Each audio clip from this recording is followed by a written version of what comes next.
മനുഷ്യർക്കൊപ്പം എന്ന പ്രമേയത്തിൽ ഉള്ളാൾ ദർഗയിൽ നിന്ന് ഈ ഉമ്മത്തിന്റെ കാവലാൾ സുൽത്താനുൽ ഉലമ കാന്തപുരം AP അബൂബക്കർ മുസ്ലിയാർ നയിക്കുന്ന കേരള യാത്ര. അതൊരു കേരള യാത്രയിൽ മാത്രം ഒതുങ്ങുന്നതല്ല. ഉസ്താദിന്റെ പ്രവർത്തനത്തിൽ എപ്പോഴും അതുണ്ട്. നമുക്കറിയാം, വധശിക്ഷ ഉറപ്പായി എന്ന സന്ദർഭത്തിൽ ഉസ്താദ് ഇടപെടുകയും നിമിഷപ്രിയയുടെ വധശിക്ഷ റദ്ദാക്കുകയും ചെയ്ത സന്ദർഭം. പലരും ഉസ്താദിനെ ആ സമയത്ത് പരിഹസിച്ചു. എന്തിനു വേണ്ടിയാണ് ഒരു കൊലപാതകിയെ രക്ഷിക്കുന്നത്? ഉസ്താദ് അപ്പോഴും ആ മകളെ കാത്തിരിക്കുന്ന ആ കുടുംബത്തിനെ ഓർത്ത് തന്റെ മതവിശ്വാസി അല്ലെങ്കിൽ പോലും അവർക്ക് വേണ്ടി ഇടപെട്ടു. കേരളം ഉസ്താദിനെ അഭിനന്ദിക്കുകയും ചെയ്തു. ആദർശത്തിലും വിശ്വാസത്തിലും ഒരു തരത്തിലുള്ള വിട്ടുവീഴ്ചയും ഇല്ലാതെ തന്റെ സഹജീവികളായ മനുഷ്യരെ ചേർത്ത് നിർത്തണമെന്ന മഹത്തായ ആശയമാണ് ഇസ്ലാം പഠിപ്പിക്കുന്നത്. രാജ്യത്ത് ജാതി, ഭാഷ, വർഗ ചിന്തകളാൽ മനുഷ്യന്റെ മഹത്വവും വ്യക്തിത്വവും നശിപ്പിക്കപ്പെട്ടുകൊണ്ടിരിക്കുമ്പോൾ മനുഷ്യർക്കൊപ്പം എന്ന പ്രമേയത്തിൽ ഉസ്താദ് ഇസ്ലാമിന്റെ അതിവിശാലമായ കാഴ്ചപ്പാടാണ് എടുത്തു കാണിക്കുന്നത്. കാന്തപുരം ഉസ്താദിന് 85 വയസ്സായി. ഇത് പറയുമ്പോൾ നമ്മുടെ വയസ്സൊന്ന് നമ്മളൊന്ന് ചിന്തിച്ചു നോക്കണം. നമുക്ക് ഓടാൻ പറ്റുമോ ഇങ്ങനെയൊക്കെ? നമ്മളൊക്കെ വീട്ടിൽ സുഖമായി കിടന്നുറങ്ങുമ്പോൾ ഉസ്താദിന്റെ വാഹനം തലങ്ങും വിലങ്ങും ഓടിക്കൊണ്ടിരിക്കുകയാണ്.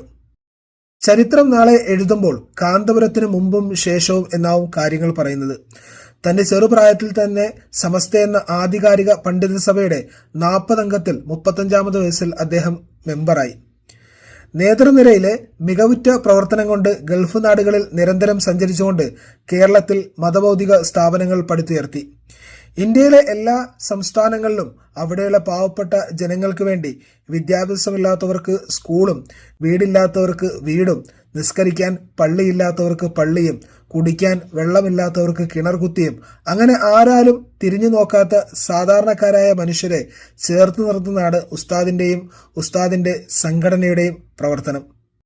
ഇന്നത്തെ കലുഷിതമായ അന്തരീക്ഷത്തിൽ വെള്ളാപ്പള്ളിയെ പോലുള്ള വർഗീയവാദികൾ വിഷംതുപ്പുമ്പോൾ അതിനെതിരെ മനുഷ്യർക്കൊപ്പം എന്ന പ്രമേയത്തിൽ കൂടി അദ്ദേഹം മറുപടി കൊടുക്കുകയാണ്. പിണറായി ഗവൺമെന്റ് വെള്ളാപ്പള്ളിക്കെതിരെ ഒരക്ഷരം മിണ്ടാതിരിക്കുമ്പോൾ ഉസ്താദിന്റെ ശിഷ്യന്മാരും മാനവികത കൊണ്ട് മറുപടി പറയുന്നു. മാനവികതയെ ഉണർത്തുന്നു എന്ന പ്രമേയത്തിൽ 2012 AP ഉസ്താദ് കേരള യാത്ര നടത്തിയതാണ്. അന്ന് ലക്ഷങ്ങളാണ് തിരുവനന്തപുരത്ത് സമാപന സമ്മേളനത്തിൽ പങ്കെടുത്തത്.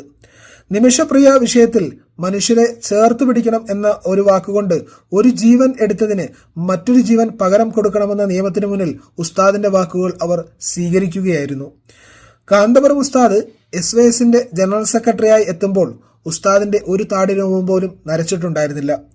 വളരെ കുറഞ്ഞ യൂണിറ്റുകൾ മാത്രം ഉണ്ടായിരുന്ന SYS അതിൽ നിന്ന് 2000 പരം യൂണിറ്റുകളാക്കി ഉസ്താദ് മാറ്റി.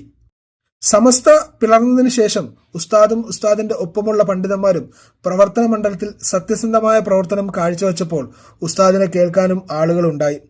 മർക്കസ് സഖാഫത്ത് സുന്നിയ എന്ന ഇന്ത്യയിലെ തന്നെ വലിയ മതബൗദ്ധിക സ്ഥാപനം പടുത്തുയർത്തുമ്പോൾ പലരും ഉസ്താദിനെ കളിയാക്കി. കോഴിക്കോടിലെ ഈ ചെളിക്കുണ്ടിലാണോ ഇത്രയും വലിയ സ്ഥാപനം വരുന്നത്? അന്നറിഞ്ഞ കല്ലുകൾ കൂട്ടിവെച്ചാണ് ഉസ്താദ് ഇന്നത്തെ പല സ്ഥാപനങ്ങളും ഉണ്ടാക്കിയത്. എത്രയെത്ര പണ്ഡിതന്മാർ അവിടുന്ന് പഠിച്ചിറങ്ങി. കാശ്മീരിൽ നിന്ന് വരെ കുട്ടികൾ പഠിക്കുന്നു. അവരെ തീവ്രവാദവും ഭീകരവാദവും പറഞ്ഞ് ഒറ്റപ്പെടുത്താൻ പാടില്ല, ചേർത്ത് പിടിക്കണം എന്ന ഉസ്താദിന്റെ സന്ദേശമാണ് മർക്കസിൽ അവർ പഠിക്കുന്നത്. ഓരോ ദിവസവും ലക്ഷങ്ങളാണ് അവിടെ പഠിക്കുന്നവർക്ക് വേണ്ടി ആവശ്യമായിട്ടുള്ളത്.